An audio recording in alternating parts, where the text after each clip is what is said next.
बिस्मिल्लाहिर्रहमानिर्रहीम। अस्सलाम वालेकुम। आज हम अपने जो लेक्चर हमने प्रीवियस है उसी को कंटिन्यू करेंगे इंशाअल्लाह। तो हमारा ये चैप्टर 2 है और चैप्टर 2 का हम लेक्चर 1 डिस्कस कर रहे हैं और इस लेक्चर 1 के अंदर हम इंशाअल्लाह डिस्कस करेंगे law of demand, individual demands क्या होती है, मार्केट डिमांड क्या होती है, कंज्यूमर डिमांड क्या होती है, इसको हम थोड़ा सा डिस्कस करेंगे। अच्छा, लॉ ऑफ डिमांड और डिमांड जो है बहुत इम्पॉर्टेंट एक चैप्टर है हमारा और हमें इसको समझना ज़रूरी है।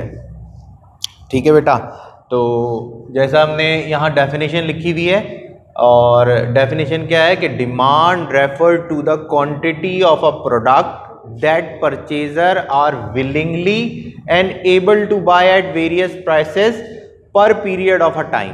ठीक है जी, हम ये यहाँ पर क्या बात कर रहे हैं, हम यहाँ पर ये बात कर रहे हैं कि लॉ ऑफ डिमांड हमें ये बताता है, लॉ ऑफ डिमांड क्या बताता है कि जो परचेजर वेरियस प्राइजेस पे, डिफरेंट प्राइजेस पे विलिंगनेस भी है और उसमें एबल टू बाय भी है। अच्छा, विलिंगनेस मतलब क्या होता है और एबल टू बाय मतलब क्या होता है? विलिंगनेस मतलब ये है कि he or she has desire to purchase, कि वो willingly है, nobody force him और हर कि कोई उसको फोर्स नहीं कर रहा कि उस चीज को वो फोर्सली ले, वो willingly है। और able to buy मतलब क्या है बेटा? एबल टू बाय मतलब ये है कि उसके पास रिसोर्सेज अवेलेबल हैं, उसके पास एबिलिटी टू परचेज है। तो जब ये दो चीजें होंगी तो हमारी वो चीज डिमांड या इफेक्टिव डिमांड हम उसको कहते हैं। ठीक है जी। अच्छा, अब हम क्या बात कर रहे हैं कि the demand refer to the quantity of a product, वो क्वांटिटी, कितनी क्वांटिटी वो परचेज करेगा, दैट परचेजर आर, और परचेजर्स जो हैं हमारे are willing and able to buy at various different prices पे उस प्रोडक्ट को लेने के लिए उनमें विलिंगनेस भी है और उनमें एबिलिटी भी है, यानी कि परचेजिंग पावर भी है। ठीक है जी। अच्छा, अब हम यहां पर करते हैं विलिंगनेस मतलब क्या है। विलिंगनेस मतलब सिंपली क्या है? डिजायर।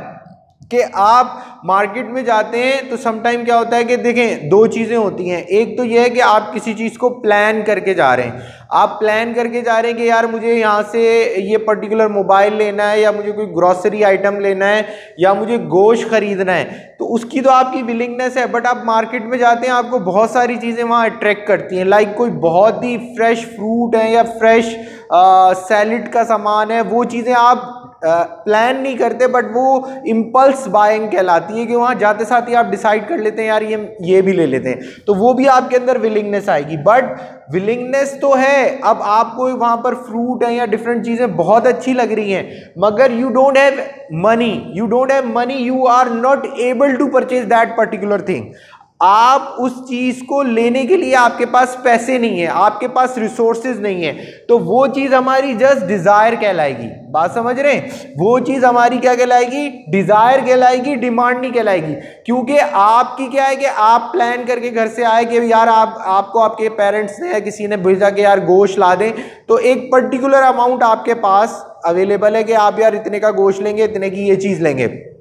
बट मार्केट में आप जाते हो और मार्केट में आप जाने के बाद देखते हो कि बहुत ही कोई फ्रेश फ्रूट्स अवेलेबल हैं और आप बड़े फ्रेश मैंगो हैं, वो आपको अपील करते हैं कि यार मैं ये भी खरीद लूं, तो उसकी आपके अंदर विलिंगनेस तो है, बट आपके पेरेंट्स ने आपको पैसे ही नहीं दिए, तो you are not suppose to be buy this, कि आपके पास एबिलिटी नहीं है। आपके पास एबिलिटी मीन्स आपके पास परचेजिंग पावर नहीं है, तो वहां पर वो आपकी जस्ट डिजायर रहेगी, डिमांड नहीं कहलाएगी। डिमांड या इफेक्टिव डिमांड हम किस चीज को बोलते हैं? डिमांड या इफेक्टिव डिमांड हम उस चीज को बोलते हैं कि हमारे पास विलिंगनेस भी हो और हमारे पास क्या हो?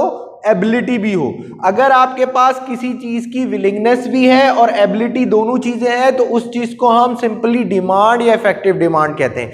देखिए, हमने ये बात पहले भी डिस्कस की थी कि भाई अगर हम सिर्फ जो शॉपकीपर है या प्रोड्यूसर है या फर्म है, वो इस चीज पे प्रोडक्शन नहीं करती है कि लोग इस चीज को खरीदना चाहते हैं। हर बंदा चाहता है कि वो आईफोन खरीदे, हर बंदा चाहता है कि वो एक्सपेंसिव कार खरीदे, हर बंदा चाहता है कि उसके पास ब्रांडेड क्लोथ हो, हर बंदा चाहता है उसके पास लग्जरी वॉच हो, एक्सपेंसिव वॉच हो, हर चीज चाहता है। मगर लोगों के चाहने से यहाँ मार्केटें नहीं भर देगा। सप्लायर जो है या प्रोड्यूसर जो है है, या आप ये कह लें कि जो शॉपकीपर है, अगर हम अपनी कोरंगी की एरिया की बात करें, लोकेलिटी की, तो यहाँ पर आईफोन की दुकानें नहीं भरी हुई। क्या यहाँ पर आईफोन लोग खरीदना नहीं चाहते? डेफिनेटली चाहते हैं, मगर शॉपकीपर क्या कहता है कि यार यहाँ आईफोन की डिमांड नहीं है। डिमांड मतलब शॉपकीपर ये कह रहा है कि ये नहीं कि लोग खरीदना नहीं चाहते, but people don't have money to buy, people don't have purchasing power. अब लोगों के पास परचेजिंग पावर नहीं है, इसलिए शॉपकीपर का क्या बिहेवियर है, शॉपकीपर सिंपल जो सैमसंग के फोन है या चाइना के फोन है, आपको इजीली इस मार्केट पे, इस रोड पे, आप कोरंगी रोड जो जितना भी है इस पे चले जाएं, जो आपको शॉप्स है मोबाइल की, उधर आप बोलें कि मुझे आईफोन 7 चाहिए तो शायद आपको ना मिले, मे बी मिल भी जाए, मगर एक नॉर्मल सर्कमस्टेंसेज में ना मिले। वो क्यों ना मिले कि भाई ये नहीं कि यहाँ के लोग आईफोन खरीदना नहीं चाहते, यहाँ के लोग आईफोन खरीदना चाहते हैं, बट वो सिर्फ विलिंगनेस है। तो विलिंगनेस क्या होती है बेटा? विलिंगनेस मतलब डिजायर होती है, they don't have ability. Ability का होना जरूरी है। जब तक विलिंगनेस और एबिलिटी नहीं होगी तो वो चीज डिमांड या इफेक्टिव डिमांड नहीं कहलाएगी। इसी तरह अगर हम बोलेंगे यार इस रोड पे जुनैद जमशेद की कितनी आउटलेट्स हैं और फलाना फलाना, तो आपको इस रोड पे मे भी जुनैद जमशेद की एक आध आउटलेट मिल जाए, बट शायद ना मिले। मगर जो एक नॉर्मल ब्रांड है, जो यहाँ के नॉर्मल कपड़े की दुकानें, वो आपको बहुत ज़्यादा मिल जाएंगी। ये नहीं कि लोग यहाँ ब्रांडेड कपड़े नहीं पहनना चाहते, मे बी बाहर से जाके ख़रीद लेते होंगे, मगर यहाँ लोगों का एक वे ऑफ बाइंग और बिहेवियर ये है कि लोग एक नॉर्मल क्लोथ ले लेते हैं या कपड़ा ख़रीद के सिलवा लेते हैं, या एक वो सिले सिलाए कपड़े होते हैं उनकी भी शॉप मिल जाएगी, मगर वो नहीं मिलेगी। ये नहीं कि लोग ब्रांडेड और खाडीज और ये सब नहीं लेना चाहते, ये लेना चाहते होंगे, but people don't have ability. तो जब तक शॉपकीपर उसको शॉप में नहीं लाएगा, जब तक वो बोलेगा कि लोग इसको खरीदना भी चाहते हैं, पीपल विलिंगली टू बाय भी हैं और they have ability to buy भी है, अगर उनमें विलिंगनेस भी है और एबिलिटी भी है, तो आपको यहाँ जिन जिन चीज़ की यहाँ पर विलिंगनेस और एबिलिटी है उस चीज़ की मिलेगी। आप देखो यहाँ पर मेरे ख्याल से इस रोड पे मैकडोनल्ड नहीं है, मगर यहाँ पर लोकल कबाब, बंद कबाब वाले, बर्गर वाले लाइन से ठेलों पे खड़े होते हैं। तो वो क्यों खड़े होते हैं? यहाँ मैकडोनल्ड की 5-6 ब्रांचें क्यों नहीं है? मैकडोनल्ड की 5-6 ब्रांचें इसलिए नहीं है कि अगर खुल भी जाएंगे, लोग मैकडोनल्ड को पसंद तो करते हैं, KFC को पसंद तो करते हैं, बट लोग उस पर पैसे उतना नहीं खर्च करना चाहते, वो एक नॉर्मल बर्गर खाना चाहते हैं। इसलिए एक नॉर्मल बर्गर के बहुत सारी शॉप आपको इस पूरे कोरंगी रोड पे मिल जाएंगी। यहाँ पर डिफरेंट लोग बर्गर बेच रहे हैं, वो आपको मिल जाएंगी, क्योंकि बर्गर वाला बोल रहा है कि यार मेरा बर्गर यहाँ बिकता है, इसलिए वो ज़्यादा शॉप है। यानी कि दूसरे अल्फाज में अगर हम इकोनॉमिक टर्म में कहें तो वो कहता है कि बर्गर की इस रोड पे डिमांड है, तो इसलिए वहाँ शॉप्स हैं। तो हम क्या बात समझ रहे हैं कि डिमांड का वर्ड, डिमांड एक इकोनॉमिक्स टर्म है, और उसका मतलब क्या होता है कि दो चीज़ों का फुलफिल होना ज़रूरी है। वो दो चीज़ें क्या है? विलिंगनेस और एबिलिटी।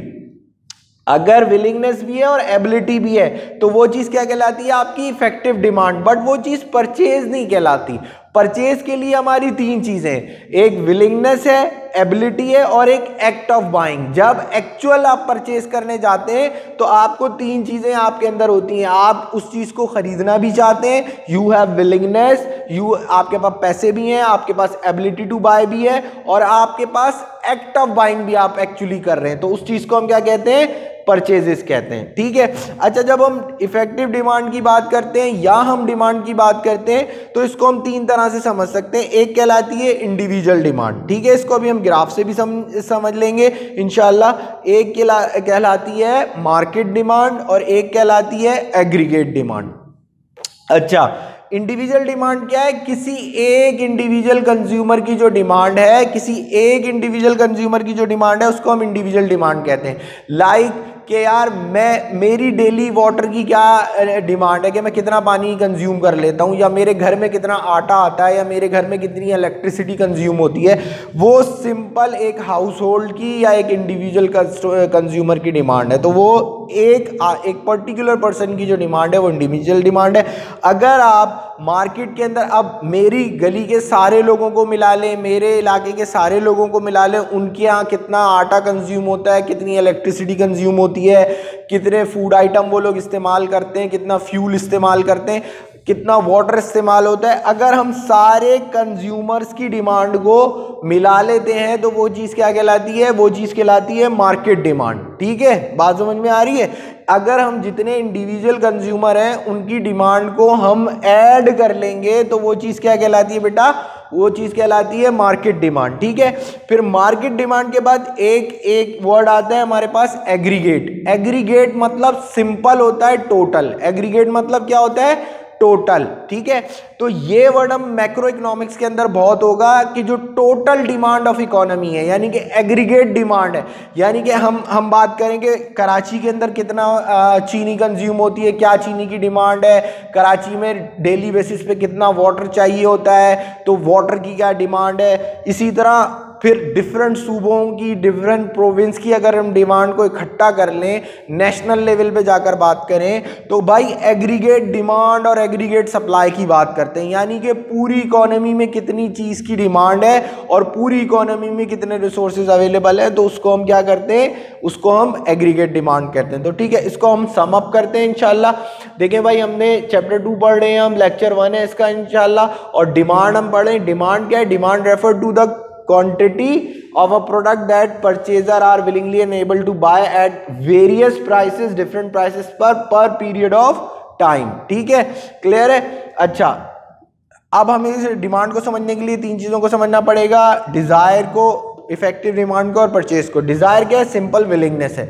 आप में किसी चीज़ को परचेज करने की विलिंगनेस है तो हम उसको क्या कहते हैं, हम उसको कहते हैं ये हमारी डिज़ायर है। बट अगर आपके पास एबिलिटी टू बाय भी है तो फिर विलिंगनेस और एबिलिटी टू बाय मिलकर क्या बनता है, इफेक्टिव डिमांड बनता है। और हम परचेज किसको बोलते हैं, अब लोगों के पास एबिलिटी टू बाय भी है यानी विलिंगनेस भी है, लोग उस चीज़ को खरीदना भी चाहते हैं और एबिलिटी भी है, बट एक्चुअल परचेज नहीं कर रहे तो हम उसको परचेज नहीं बोलेंगे। परचेज जब बोलेंगे जब एक्ट ऑफ बाइंग होगा, जब वो एक्चुअली उस चीज को जाकर खरीद लेगा।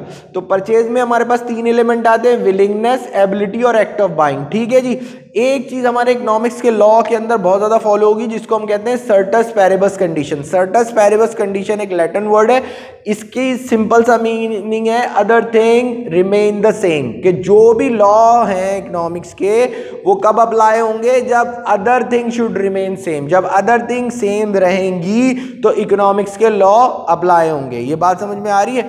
इंशाल्लाह इस लेक्चर को हम यहीं पर एंड कर रहे हैं, फिर यहीं से कंटिन्यू करेंगे। Thank you so much, thank you so much. अस्सलाम वालेकुम।